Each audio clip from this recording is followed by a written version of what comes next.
دهەیەمە کوچاوی هەموو جیهانێ لەسەر سووریە تایبەتیژە لەسەر ئەدلیبەیە هێزین کوێوییە وەکە ئەمریکا، رووسیا، چین و وڵاتین ئەوروپایی لە ڕۆژهەڵاتی دەریا سپیک و بە ئەدلیبەرە سینوورێ بەهێنجەتە و موداخەلەیەکە لەشکری لەسەر ئەدلیبێ پێک بینین هێزین خۆیان لەشکری لەوەی دەوەری بەجێ دەکەن. نەها ئەمریکای 6 کەشتیên شەر، 2 کەشتیên ژێردەریایی، رووسیای 6 کەشتیên لەشکری، فەرەنسا و ئینگلیستانی کەشتیەکە شەر و کەشتیەکە ژێردەریایی، هەروەها ترکیەیەکی 14 کەشتیên شەر و 2 کەشتیên ژێردەریایی لە ڕۆژهەڵاتی دەریایە سپی بەجێکردن. پسپۆری ترکیە یەن کوڤێ مژاری جنێز بە دشۆپینن دەبێژن ڕۆژهەڵاتی دەریا سپی دەواری بازرگانیدا گرینگە و وڵاتین کوێویژە لەسەر ئەدلیبێ دەخوازن لەوەی دەوەری هێزا خۆ زێدە بکەن و ببن خودی ڕۆلەکە mezin. Dolayısıyla Akdeniz'deki bir istikrarsızlık. Rojhilatê Derya Spî duwarê bazirganiya herêmî û cîhanê de xwedî cihekî giring e. Ev dever qada bazirganiya Tirkiye, Rusya, İran, Rojhilata Navîn, Efrîkaya Bakur û Yekîtiya Ewropayê ye. Loma bê îstikrariyeke leşkeriya li Deryaya Spî dê bandoreke neyîniya mezin li ser bazirganiya Kurewî bike. Ji ber vê yekê geşedanên li Îdlibê û yên Rojhilata Deryaya Spî ji hev cudanînin. Ji ber ku hemû hêzên global bi hinceta Îdlibê sewkiyatên mezin yê leşkerî ji bo Rojhilata Deryaya Spî kirine.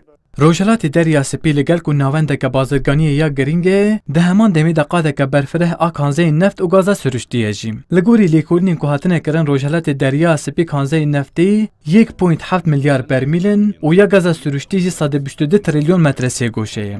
لەگەڵ ویەکی 28 ئیلۆنی کۆمپانیایە ناونەتەوی ئالێگەرنە گازە سروشتی و نەفتیە ئەمریکای ئەگزۆمۆبیل دەبن چاودێریە فیلۆیە شەشەمین ئا ئەمریکای ئالەشکەریدە و ترکیەژی بە هەفکاریە چینی دێ دەمساڵە پاییزی لە ڕۆژهەڵاتی دەریا سپی دەست بە لێگەرنا نەفت و گازە سروشتی بکەن.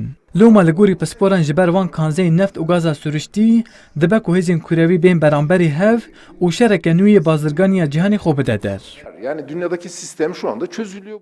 Di bazirganiya cîhanê de hevsengiyên hêj nû vetên kwartin.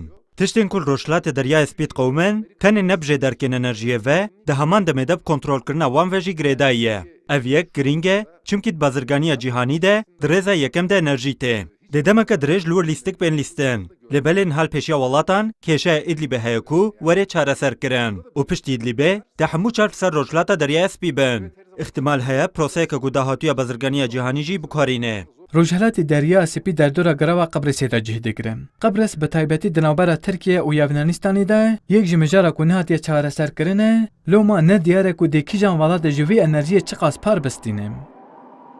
Vural Erişmiş, Kurdistan 24, Ankara.